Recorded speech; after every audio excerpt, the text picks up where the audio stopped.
starring Lee Marvin.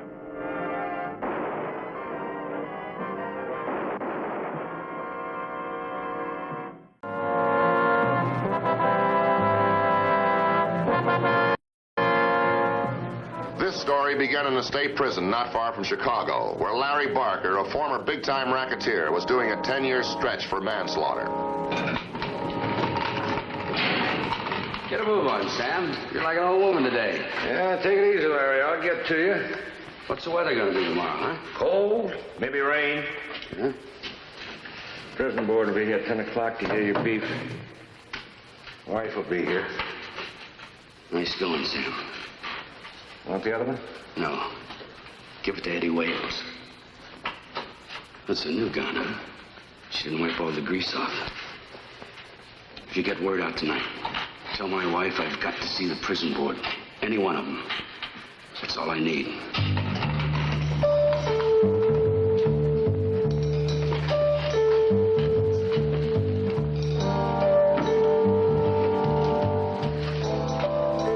Is this a nice warm blanket, Larry? Yeah. Real warm.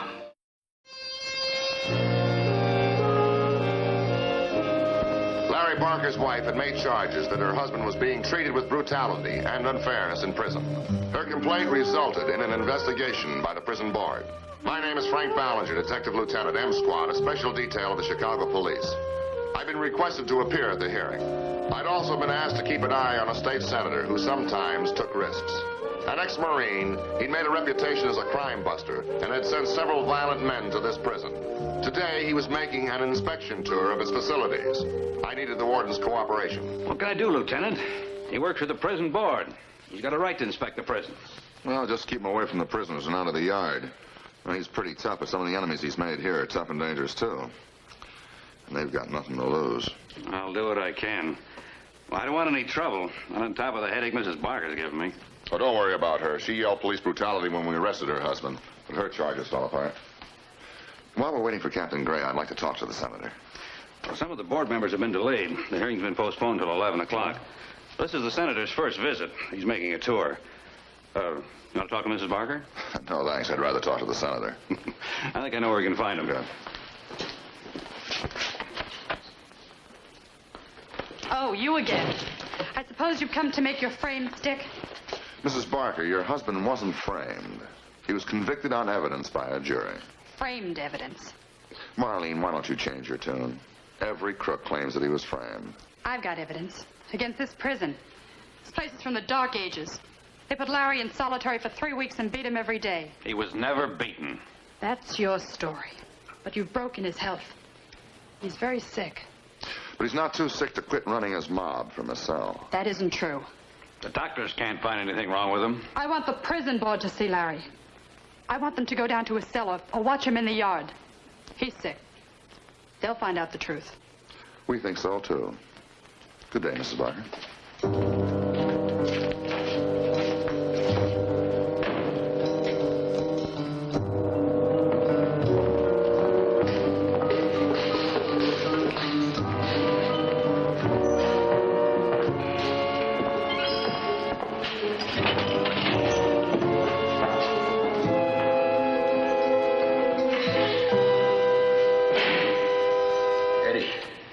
Ballinger. What's he doing here? Ballinger. This is gonna be fun. Real fun. He's the guy that put me in here. Nobody said he was coming today. Why is he here? Just so long as he's here when I'm going out. He's mine, Larry. All mine. Shut up, Wales. Just stick to what we agreed on.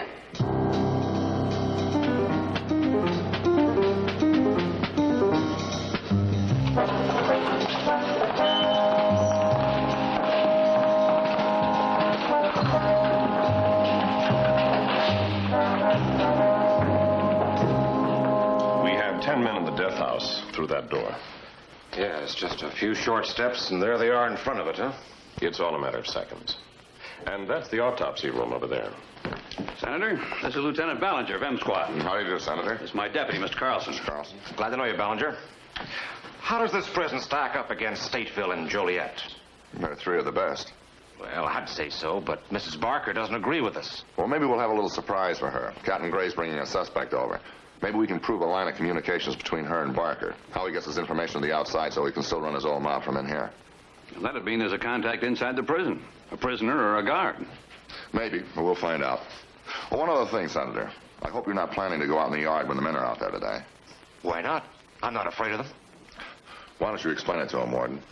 Convicts submit to authority, Senator. But a few of them, if they dared, would kill every guard or a visitor like yourself. In other words, why tempt violent men? Well, that doesn't speak too well for your security, Warden. Well, every prison has that danger. The 70 guards on duty right now dominate a population of 1,500 convicts. Only the riflemen on the walls are armed. Our control inside is largely psychological. So you dominate them or you can die suddenly. Well, thanks. I see your point. I won't go outside. Just a moment. Lieutenant, Captain Gray has arrived over in the warden's office. Oh, fine. Will you tell him I'll be right over? I'll see you at 11, Lieutenant. He's coming right over. Well, here he is, Frank. His name's Henry Filson. He once did 10 years for armed robbery, and he used to work for Barker. Hiya, Filson. You know, we've been watching you. But a truck driver isn't exactly Marlene's type. Yet you made a number of visits to her apartment, trying to make sure you weren't being tailed. Oh, she's a friend of mine. I visit a friend. What law does that bend? So how come you bought a ticket to Mexico City yesterday? You know, his bags are packed, too, Frank. He was leaving at noon. At noon? Yeah. That's why I booked him. You drive for a linen company, don't you, Filson? You deliver sheets and linens to state hospitals and prisons? As a matter of fact, you made a delivery here yesterday. What are you guys trying to shake me up about? Did you get information in and out of the prison for Barker? You know, that might explain the $5,000 we found in his suitcase. 5,000? Yeah. Oh, come on, Filson. Who you working through? A guard or a prisoner? Though I save my money, I'm crooked. You guys are really trying to build a case, aren't you?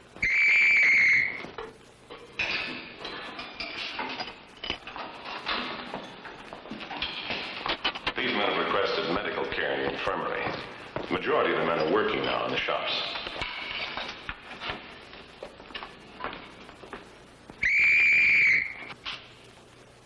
Now!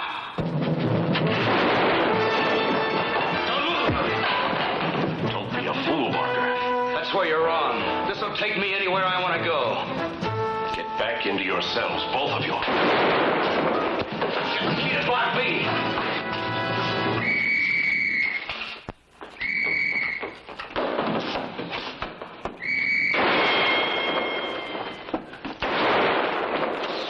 You stay right with me, Senator. You're my ticket out of here.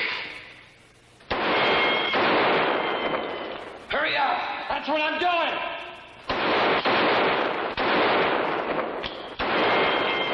How about those keys? I can't get them, Larry.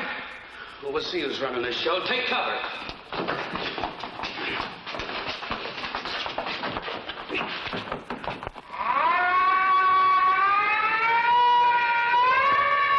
That's the alarm for a prison break. What's the matter, Filson? That make you nervous? Went off so sudden. I'm not nervous. Come on, what did you do that was worth $5,000? I told you I saved my dough. I got lucky on the horses. Lieutenant, Barker's made a break with Eddie Wales. They're armed and they've got the senator. Okay. Well, you say you're with Filson. Don't use gas except on order. Where are they? Block A. Let me Barker. I know him. Won't do any good now, but you can try. Barker, this is the warden. You're not going any farther. We'll shoot the first man that tries to get those keys. You go right ahead, Warden.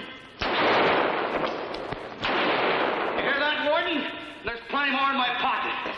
Barker, this is Bollinger. Can't you see what a hopeless spot you're in? Not with a man you want to keep alive, I'm not. Your wife would tell you this is a fool's play. You used to listen to her. She meant a lot to you. I know that, Bollinger, and you listen to this. No tear gas or no shotguns or your senator gets it the hard way. Do you hear me? Yeah, we hear you, Barker. Warden, I want a car at the autopsy room door. Now with the Clinton Road gate wide open. I can't do that. You're giving the orders around here. Call the governor. Don't try to stop me. Senator, you go get those keys. You better let him get the keys. Block B. This is the warden. Hold your fire. Let the senator get the keys. All right, Senator, do as he tells you.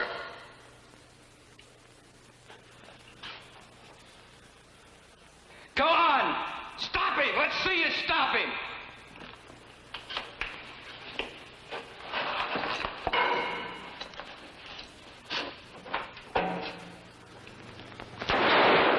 We'll open it. Bring him here.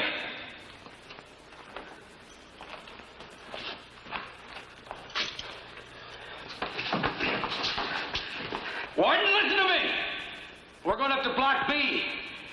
No tear gas, no shotguns, or your crime buster won't live. Hold your fire on Block B. Go ahead, Barker.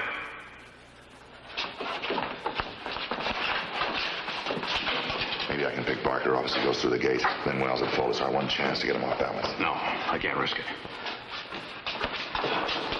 Where can they go from there? If he wants a car at the mortuary door, you'll have to go through the death chamber to get there. He may have to go along with their getaway plans. Don't move. Where did he get those guns? Where did he get them? Right now, we got to get the senator out of there and see how well armed they are.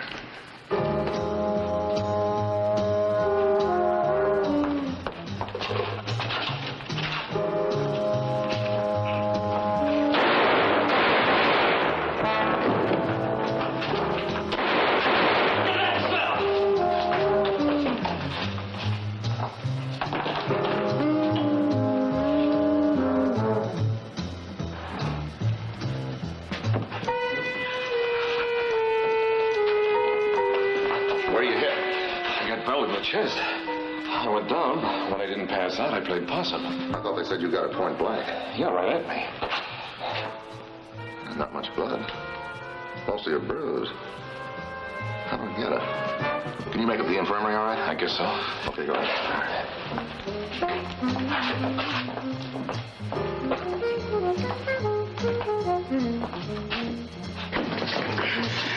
Go open that door.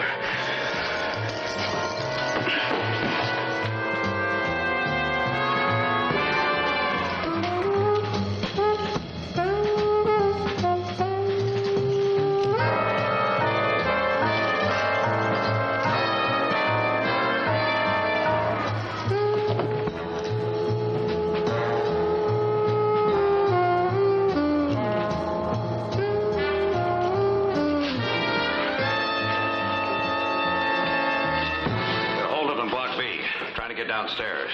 Don't tell them how much ammo he's got. Well, they only seem to be using one gun. That's all it takes. You know, funny, when I was searching Barker's blanket, I got some grease on my hands. And Wells's gun was brand new. Still got the cosmeline on it, smell it. Same kind of grease as on the blanket. It's cosmeline, all right. Yeah, Barker can't get away with this.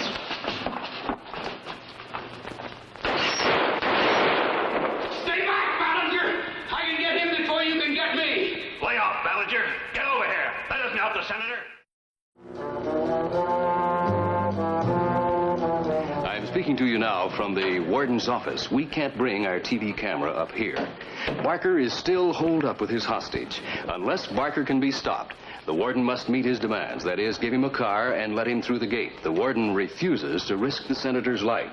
Roadblocks have been set up to a depth of 5 miles around this prison, and over 100 Chicago police officers are helping Cook County Sheriff's deputies. Lieutenant Ballinger of M Squad is here questioning prison personnel regarding new blankets which were delivered yesterday. How many guns does he have and how much ammunition? I saw no guns. You're on the linen detail. You gave out the blankets this morning. There was fresh cosmoline from new guns on Wells's blanket and Barker's blanket. I saw no guns. Look, Sam, you're going to be out of here next month. This way you may die in the electric chair. Wells clubbed a guard and he died. Sam, you got a chance to turn state's evidence. What about your wife?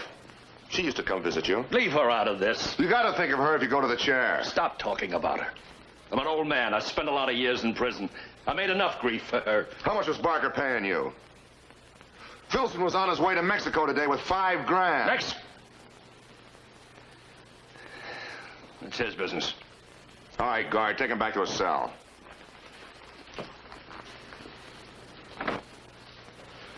I don't get it, Frank. Barker making a crazy play like that. I thought he was smarter. I don't know. Sometimes when a man has $1 million, he can't wait to spend it.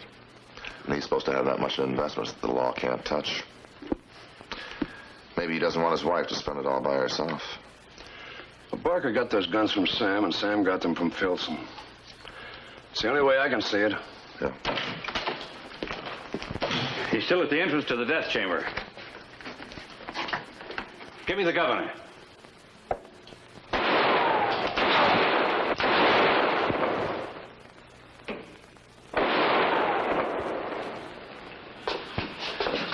Go try these keys again. No, they don't unlock them. You're lying. I tried them all. You want me to kill you?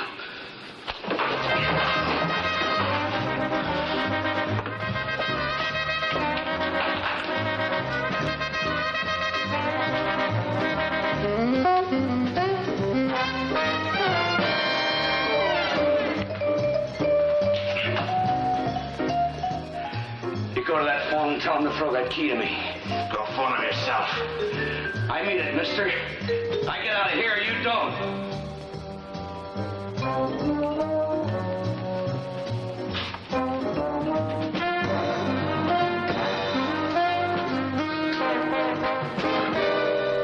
This is the senator. I want the warden. Yes, warden. Yeah. Barker wants the key to the steel door in Block B.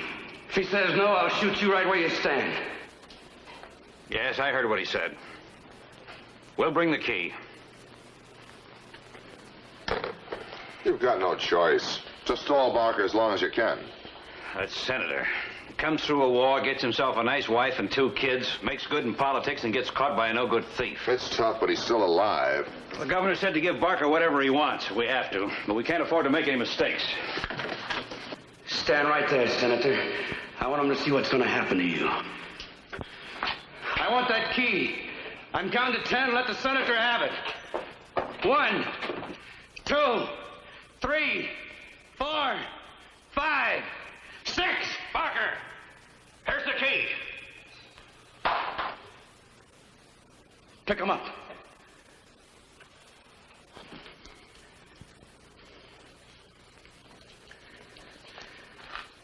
Unlock that door.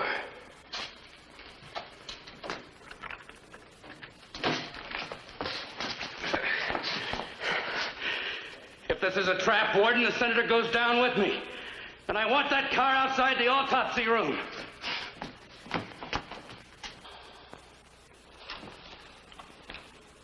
Hey. The slugger just found on the floor.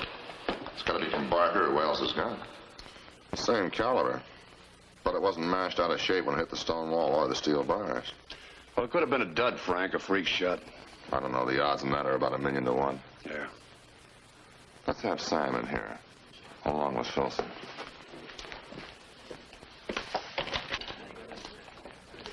You got anything for us, Lieutenant?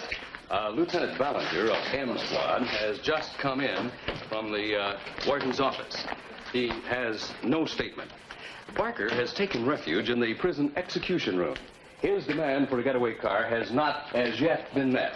Now, the senator is reported to be still alive. He is Barker's one hope of getting outside these prison walls. And after that, the convict still has to face over 100 policemen at the roadblocks. I'm still wondering about that $5 grand. That's just about what Barker would pay to get his hands on some guns. What do you take me for? I know the rap for something like this. No dough in the world is worth it. This isn't just a jailbreak. One of the guards was killed. And that makes it first-degree murder for everybody involved. But if somebody helps the state, that help is taken into consideration. I can't testify for the state. I don't know anything. Maybe Sam got $5 grand, too, huh? Barker could have paid it to a friend on the outside or to your wife. I told you to leave my wife out of this. We're going to have to question her. No. She's in a hospital. Let her die without any more grief from me. I just told you we're going to have to question her. I told you to keep away from her. All her life, the cops have gone to her about me. I made enough misery for her, thinking I was a wise guy. From what I hear, she's an honest woman. She'll tell the truth. She never got any money. Filson never sent it to her. You held out. You dirty, lousy stool pigeon, you. He's stir-crazy. You double-crossed me. Larry gave you $6 grand. 3 of it was for me. You were taking 5 to Mexico. He's crazy. He's all right. We're both in it. Was Larry's wife in it? She passed him the guns. You can't believe him. He's a dirty liar. He hates everybody. He's lying. You can't believe him. I wanted to do something. No, everybody hates him. You dirty, lousy stool pigeon, you. Nobody likes him. He hates everybody. He's lying. You can't I believe came for the him. warden's Lousy car keys. I can't stall Barker much longer. What are you doing back on duty, Carlson? Bullet just dented the bone, that's about all. What about the wounded guard? Same thing. Bullet didn't penetrate very deep.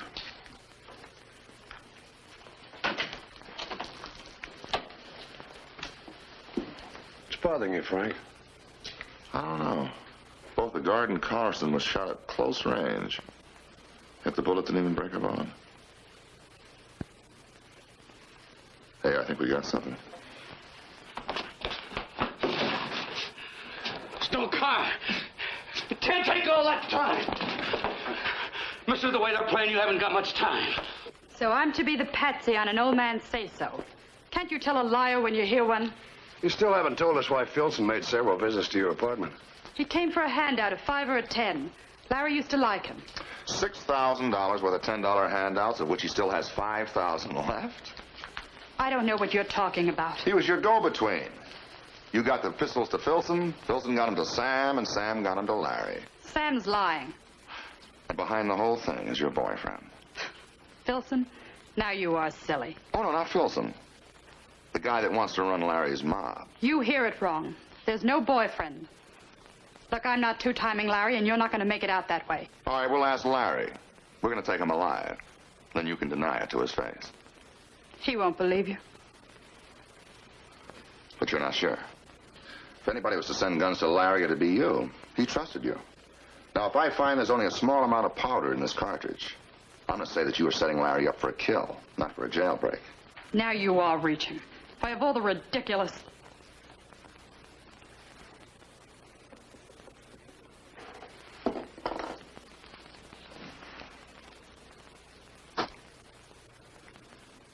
I was wondering why those bullets wouldn't kill. There's hardly enough powder in there to make a flash. It's a wonder some of them went off. Now, the law couldn't touch Larry's stocks and bonds. And if you were his sole beneficiary, you stood a chance of becoming a very wealthy young lady. That's fantastic. Not if you wanted your husband dead. I closed the gate. They're playing games with me. But I got the cards. Where's the warden? He's double-crossing me. Where's that card? There isn't going to be any car. You've been sucked in, Barker. Don't you come any closer. You've been double-crossed with dud cartridges. My pals wouldn't double-cross me. Oh, no? Marlene would and her boyfriend for all that money you got in the bank. You lie. You think so? You wanted guns, you got them. Marlene saw to that. But the cartridges only had a little bit of powder in them. She knew once you got your hands on a pistol, you'd try to make a break and get killed trying. Making her one of the wealthiest, loveliest widows in town. You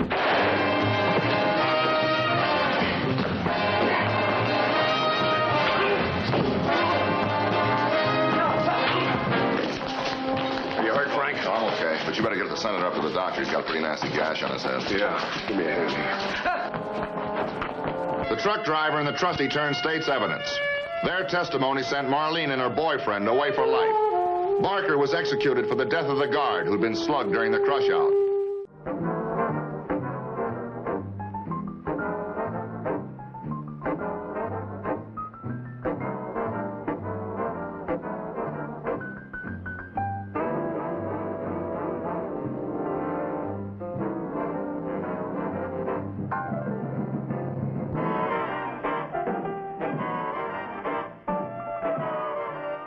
Squad.